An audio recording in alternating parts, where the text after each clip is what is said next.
सुबह सुबह एक बड़े से अस्पताल में तुंग तुंग बाबू बेहोश पड़े हुए थे। जब उन्हें होश आया तो उन्होंने देखा कि उनका एक सिर अब उनके शरीर में नहीं था। वह घबराकर पास खड़े डॉक्टर से बोले, डॉक्टर साहब, क्या आपने मेरी बीवी को कहीं देखा है? डॉक्टर ने हैरानी से जवाब दिया, कौन सी बीवी? हमें तो आप अकेले ही गटर के किनारे पड़े मिले थे, वहाँ कोई नहीं था। यह सुनते ही तुंग तुंग बाबू जोर जोर से रोने लगे। एक तरफ उनका सिर कट चुका था और दूसरी तरफ उनकी बीवी भी गायब थी। लेकिन तुंग तुंग बाबू के साथ ये सब कैसे और कब हुआ, चलिए जानते हैं। बहुत साल पहले की बात है। तुंग तुंग बाबू एक बड़ी फैक्ट्री में अपने पिता के साथ काम करता था। उसके पिता का नाम था राजू लाल। राजू लाल एक बहुत बड़े और मशहूर व्यवसायी थे। उनकी फैक्ट्री में लाखों गरीब लोग काम करते थे और उसी से उन्हें बहुत अधिक कमाई होती थी। लेकिन राजू लाल सिर्फ पैसों से ही अमीर नहीं थे, दिल से भी अमीर थे। जो भी उनसे मदद मांगता वे कभी मना नहीं करते थे। गांव के लोग उन्हें अपने भगवान जैसा मानते थे। राजू लाल को अपने बेटे तुंग तुंग बाबू पर बहुत नाज था और तुंग तुंग बाबू भी एक सच्चा और नेक इंसान था। जहाँ भी उसे कोई मजबूर या बेसहारा आदमी दिखा वह उसकी मदद जरूर करता। एक दिन सुबह तुंग तुंग बाबू फैक्ट्री के मजदूरों को काम समझा रहा था। तभी एक बड़ी गाड़ी आकर रुकी। उसमें से उसके पिता राजू लाल उतरे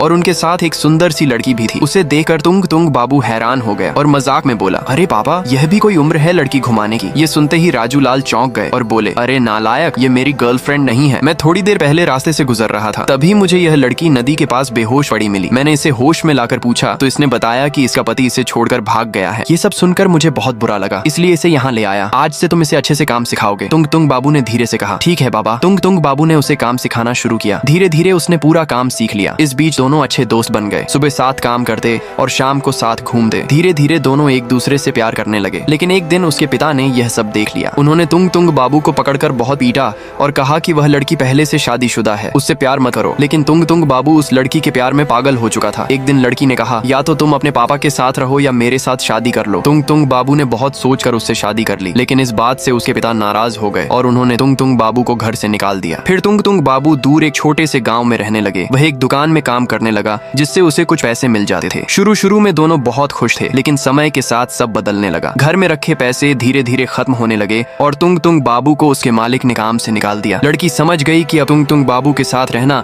खतरे से खाली नहीं है। एक शाम जब वह घर के बाहर कुछ काम कर रही थी तभी उसके सामने एक गाड़ी आकर रुकी। उस गाड़ी से उसका पुराना पति उतरा। लड़की उसे देखकर बहुत खुश हो गई। उसके पुराने पति ने कहा, जल्दी जल्दी अपना सामान पैक करो। ये सुनकर लड़की के मन में लालच आ गया। उसने जल्दी से सामान पैक किया और घर से बाहर निकल गई। तभी तुंग तुंग बाबू वहाँ आ गया। उसने रोते हुए कहा, जान, तुम मुझे छोड़कर कहाँ जा रही हो? लड़की ने बेरहमी से कहा, मैं अपने पुराने पति के साथ जा रही हूँ। तुम अब पहले जैसे अमीर नहीं रहे। तुंग तुंग बाबू का दिल 1000 टुकड़ों में टूट गया। उसने उन्हें रोकने की बहुत कोशिश की, लेकिन उस लड़की ने अपने हथियार से तुंग तुंग बाबू का सिर काट दिया और वहाँ से भाग गई। उस भयानक हादसे में तुंग तुंग बाबू का सिर चला गया, उसकी बीवी चली गई और कुछ समय बाद उसके पिता की भी एक दुर्घटना में मृत्यु हो गई। सब कुछ खोकर तुंग तुंग बाबू पागल हो गया और सड़कों पर भटकने लगा।